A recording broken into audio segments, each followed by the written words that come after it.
Ciao à tutti. Pour les nouveaux, je suis Théo, le powerlifter le plus imprévisible du monde et vous êtes la meilleure armée du game. Donc n'oubliez pas de vous abonner et de lâcher un biceps bleu aberramment titanesque pour étendre notre domination. Aujourd'hui les amis, j'espère que vous êtes très prêts, que vous avez le petit popcorn, la petite boisson sucrée, car je vais vous envoyer du très lourd. Ça va être aberramment titanesque. Je vous explique, en gros je dois rejoindre des amis sur Paris et je me suis dit, est-ce que je m'entraîne sur Nantes et ensuite je vais sur Paris, ou est-ce que je fais l'aventurier, je galère à chercher une place dans Paris et je m'entraîne dans un fitness park bien à Paris? Vous l'aurez compris, j'ai décidé de vivre potentiellement une aventure de merde, mais c'est ce qu'il faut dans la vie, un petit peu casser la routine comme ça, c'est ce qui me fait kiffer. Donc là je suis sur l'autoroute, je pense que vous pouvez le voir derrière moi, je me suis juste isolé, voilà, je me suis mis un petit peu en hauteur pour être genre vite fait dans la nature, mais très vite fait, hein. Très vite fait. Et aujourd'hui les amis, petit SBD RPE 6. Donc là, je peux vous dire que je suis très chaud. Le squat, je me sens trop fort, putain. Le bench, on en parle du bench? On n'a pas besoin d'en parler. Et le terre, je vais tester une technique secrète de la Muerte dont je vous parlerai à la fin de la vidéo, mais du coup là faut que je me dépêche parce que si jamais je veux arriver à temps et pas galérer à trouver une place, il faut vraiment que je me dépêche. Donc let's go, on prend la voiture ensemble, allez.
Wow, les amis, fin de la séance dans la pire salle de France. Honnêtement, je vous expliquerai demain pourquoi c'est la pire salle de France. Honnêtement, j'ai pu expérimenter beaucoup de salles. Celle-là, elle puait la merde. Cette ville, frère, je peux filmer nulle part. Il y a trop de monde, c'est blindé et tout. Bref, je vous expliquerai ça demain. Le seul avantage, c'est que vous voyez ma caisse là-bas. La seule place que j'ai trouvée, c'était genre à 25 minutes à pied de la salle. Mec, il n'y a aucune place dans cette ville. C'est un truc de fou. Genre, je comprends pas comment les gens peuvent vivre ici. Il n'y a aucune place. Donc là, j'ai marché genre mes 50 minutes et tout. J'ai fait mon petit cardio, t'as vu? Bref, j'ai eu de la chance. Pas d'amende. Pour une fois, j'ai eu de la chance aujourd'hui. Normalement, je suis le mec le plus chanceux sur Terre. Mais là, sur cette salle, j'ai fait vraiment le mauvais choix. Donc, je pense que la prochaine fois, je regarderai les étoiles. Mais bon, dans tous les cas, j'avais pas le choix. Fallait absolument que j'aille dans celle-ci. J'ai trouvé vite fait un coin dans lequel je peux filmer. Mais là, il faut absolument que je speed. Je rejoins mes amis au bar. Et ensuite, on va en boîte. Je déteste faire ça. Ça va atomiser ma récup. Mais bon, je pense que c'est bien aussi, vous voyez, de changer un peu d'air. Là, c'est RPE 6. Malheureusement, ça s'est pas super bien passé. C'est un peu miteux. Mais ça m'a permis de comprendre quelques trucs et je vous expliquerai ça demain. Donc c'est tout bénef. Pour moi, c'est tout bénef. Il n'y a pas de négatif, tu vois. Il y a juste le truc qui me fait chier, c'est que je me suis ouvert la main au deadlift. Mais voilà, tu vois, en fait, t'apprends. Je vous expliquerai demain ce que j'ai appris de cette séance, que j'en ai retiré. Mais c'est ultra positif pour les prochaines séances et pour ce bloc et pour ma carrière, entre guillemets. Donc, et pour vous. Pour vous, donc let's go. Là, on va aller boire des petits shots de Perrier citron. Let's go.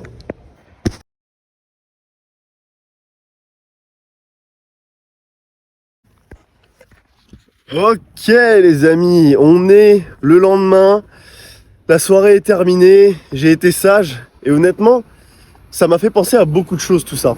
Ça m'a fait penser à beaucoup de choses puisque durant cette soirée, genre, j'ai vu mes potes et je me suis dit putain c'est marrant, ils me rappellent moi avant, tu vois. Et c'est là que je me rends compte à quel point les gens évoluent. C'est toujours mes potes, on s'entend toujours bien, mais je sens qu'il y a quand même des différences par rapport à avant. Dans la mesure où, par exemple, tu vois, à un moment, j'ai proposé d'aller sur les quais de Seine et pour qu'on puisse se poser et tout. Et ils m'ont dit, ouais, mais il n'y a pas d'alcool, on va faire quoi? Et j'étais en mode, ah ouais, en fait, genre vraiment, les gens sont addicts à l'alcool, ils savent pas s'amuser sans. Et genre, si jamais tu leur dis, on va se poser pour parler tranquille et qu'il n'y a pas d'alcool, bah ils vont pas le faire, ils vont rentrer dormir chez eux. Et ça m'a fait ultra bizarre parce que maintenant, je suis plus du tout comme ça. Genre, hier, j'ai bu une bière. Ça devait faire 3 mois que j'avais pas bu de bière. C'était juste pour le délire, tu vois.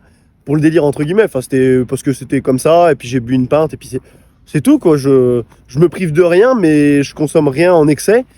Et c'est vrai que j'ai vu une vidéo l'autre jour qui disait que tout ce que tu fais de manière démesurée, de manière anormale, c'est un peu une addiction. Et finalement, je me disais que bah, l'alcool, c'est une addiction, la nourriture, c'est une addiction, le sport, c'est une addiction. Et si jamais tu fais quelque chose de manière addictive, de manière anormale, tu dois te demander pourquoi tu le fais. Te demander si tu as une bonne raison de faire ça de manière anormale, tu vois. Est-ce que tu as une bonne raison de consommer des quantités anormales d'alcool? Est-ce que tu as une bonne raison de consommer des quantités anormales de nourriture? Est-ce que tu as une bonne raison de faire du sport de manière anormale?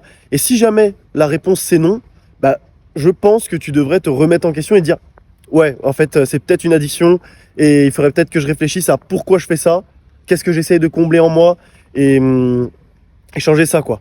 Mais bref, c'était le petit instant philosophique et là, du coup, je suis sur la route pour aller voir mon père.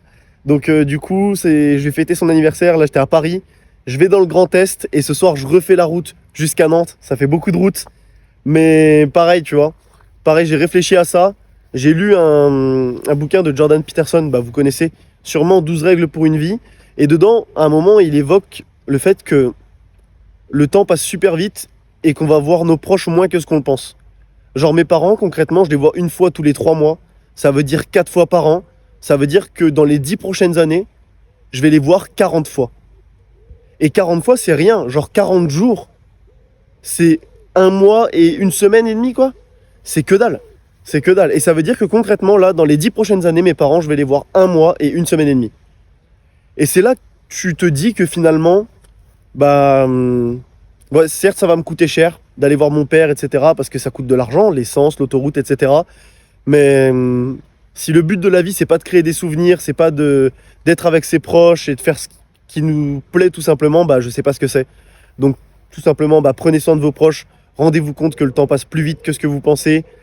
Et si vous avez le choix entre vous acheter une nouvelle paire de chaussures ou voir vos proches, bah je pense que la question elle est vite répondue, quoi. Le choix est vite fait. Donc voilà les amis, moi je vais reprendre la route là pour pas être en retard, pour profiter un maximum de ma famille. Et ce soir quand je serai rentré, je vous ferai le petit récap. Allez, let's go.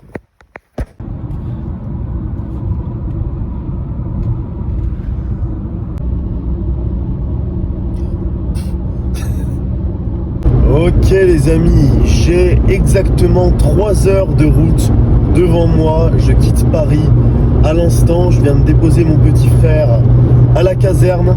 Moi là, je rentre sur Nantes pour faire mon stage. Ça a été un bon week-end, malgré le fait que j'ai dû survivre dans la pire salle de France. Mais je vous explique ça à la fin de la route. Là, pour survivre à ces 3 heures de route sans m'endormir, je me suis tapé un petit americano titanesque. Le mec, il m'a donné un petit gobelet comme ça. Je lui ai dit, vous n'avez pas des plus gros? Il m'a sorti un gobelet Maxi Best-of, frère.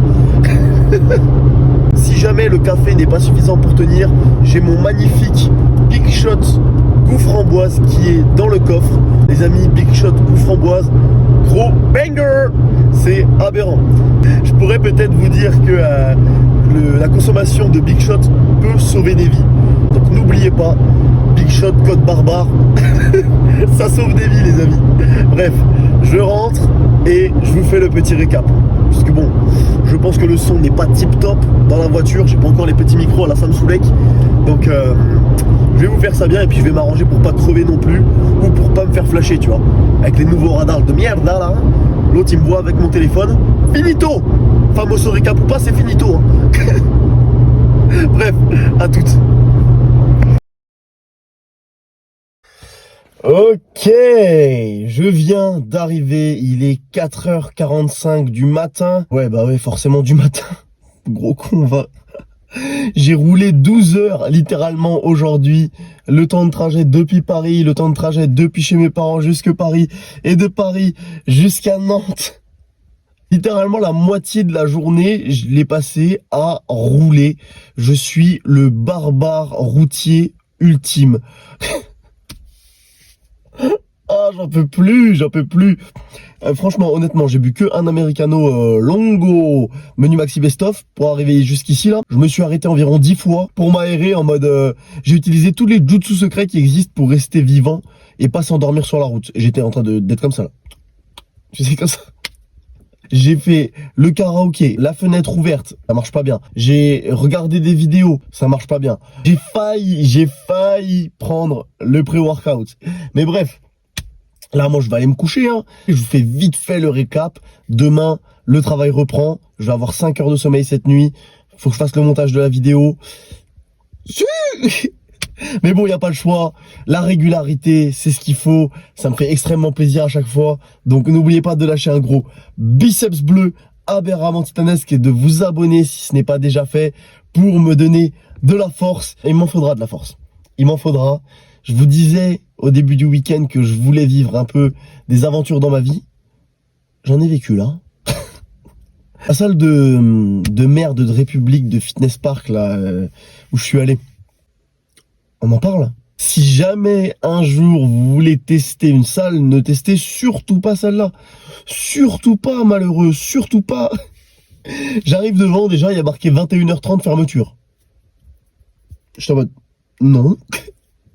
Et là, on me dit, c'est ouvert 24h/24. Oh, tu vois, il y a un peu les ascenseurs émotionnels comme ça. D'un seul coup, boum, pic de dopamine. Je vais voir le mec de l'accueil, je fais, c'est vrai? C'est ouvert 24h/24? Ouais, non.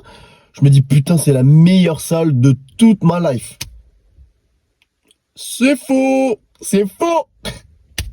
Frère, que des barres de 28 mm, autrement dit des barres d'haltérophilie, donc qui tordent bien. Au squat, ça va, mais c'est pas fou non plus, on va pas se mentir. Je passe au bench. Issou! Le banc qui est plus bas que la normale, jamais vu ça de ma life, et le truc pour des racks qui est un cran au-dessus. En gros, t'as 3 crans dans les trucs Fitness Park, bah eux ils l'ont mis au milieu, c'est gros... Oh! C'est gros néophyte. Oh! Je vous ai appris un mot, les amis. Et oui, voilà. En fait, tu vois que les personnes qui gèrent les salles ne savent pas s'en servir, tu vois. Donc du coup, littéralement, ça va que mes bras, ils sont assez longs. En plus de ça, tu vois, je commence à bench et je me dis, ah, c'est marrant, 80 kilos, c'est lourd aujourd'hui. Après, je mets 100 kilos, je me dis, c'est marrant, 100 kilos, c'est lourd aujourd'hui. Je mets 125 kilos. C'est marrant, 125 kilos, c'est lourd aujourd'hui. Je me dis, c'est bizarre. Pourquoi toutes les barres sont lourdes? Je veux bien que le dérac il soit galère parce que je dois littéralement me déboîter les deux épaules pour réussir à sortir la barre, mais ça peut pas être ça. Dans cette salle de merde, hein, les poids de 25, les poids de 20 et les poids de 15 font la même taille. Je te le fais en 1000, voilà, j'avais mis des poids de 25 au lieu de poids de 20. Donc en gros, quand je croyais qu'il y avait 80, il y avait 90. Quand je croyais qu'il y avait 140, il y avait 150. Donc je me suis fatigué inutilement. En plus, les barres tordues, donc impossible d'avoir une bonne prise. Les marques limées, mais limées, aucun grip sur les barres.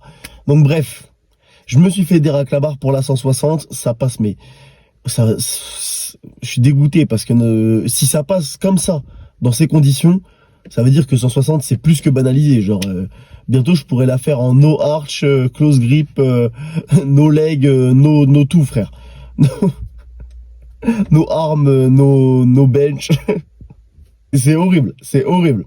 Et du coup c'est pour ça franchement, si jamais vous pouvez vous faire déraquer la barre les amis, bah faites-le parce que les conditions sont pas toujours optimales, ça dépend des gabarits. Donc si jamais vous pouvez vous faire déraquer vos barres, même si vous me dites « Oui mais tu sais Théo, je suis plus fort quand je déraque la barre tout seul !» Ta gueule. Moi aussi je dis ça, moi aussi je suis plus fort, mais en fait pas du tout. Quand on te donne la barre, on te fait peut-être économiser 2,5 kilos, donc tu t'y vas non? Tu fermes ton cul et tu déraques ta barre. Enfin non, tu demandes à quelqu'un du coup. Mais bref, ça passe et ensuite le petit deadlift des familles. Comme je vous dis, aucun grip sur les barres, donc c'était bien la galère. Il s'avère que j'ai envoyé des grosses saucisses. Voilà. J'étais là, mes barres, c'était des saucisses, frère. C'était des saucisses. Genre, j'étais là, franchement, la technique nulle à chier. Des petits knacky balls que j'ai essayé de t'envoyer, là. J'étais censé envoyer des barres sur Jupiter, j'ai rien fait. Ça me saoule parce que le deadlift, c'est là où je suis censé être le plus fort. Il a pas bougé depuis 1 an et demi. Le squat, c'est là où je suis le plus nul, il est en train de monter, il va exploser. Le bench, il se tonxe de ouf. Et pourquoi du coup pourquoi le terre, je refuse d'apprendre la technique parfaite? Je suis dégoûté. Et donc du coup, j'ai fait des petits tests. Et je me suis rendu compte que l'orientation de mes pieds n'est pas nécessairement la bonne. Et que je tire mal le slack, ça Paul il me l'a déjà dit. En fait, tu dois tirer sur la barre, forcément avec ton dos, mais tu dois aussi pousser dans le sol en même temps. Et quand je fais du tempo, genou, c'est pas trop mal. C'est pas parfait, mais c'est pas trop mal. Et quand je fais du comp, c'est mal. C'est trop mal. Donc voilà, les amis, je vous transmets ce petit tips. Je pense malgré tout que cette séance m'a permis de comprendre ce qu'allait pas sur mon deadlift, orientation des pieds, slack, etc. Et que, espérons-le, dans les prochaines semaines, ça va stonks. Mais je me fais pas trop de soucis. Là, c'est les dernières semaines où les conditions seront vraiment mauvaises. Parce que pour l'instant, mauvais sommeil, mauvais entraînement, etc. Bientôt, comme je vous l'ai dit, j'aurai une grosse annonce à vous faire qui va un peu révolutionner toute ma progression. J'ai vraiment hâte de finir ce stage, d'avoir mon master et de commencer ma vie tout simplement. Et de pouvoir, avec votre soutien, continuer à tout exploser. Donc voilà les amis. Si jamais vous faites une sèche ou une prise de masse, courage dans votre épopée, courage également pour vos totaux, du coup. Je compte sur vous pour monter une armée de fidèles barbares d'élite et de Valkyrie ultime. Faut vraiment qu'on soit tous trop forts. Donc continuez de tout donner. Moi je vous dis rendez-vous pour une prochaine vidéo, ça va bien se passer. Ciao.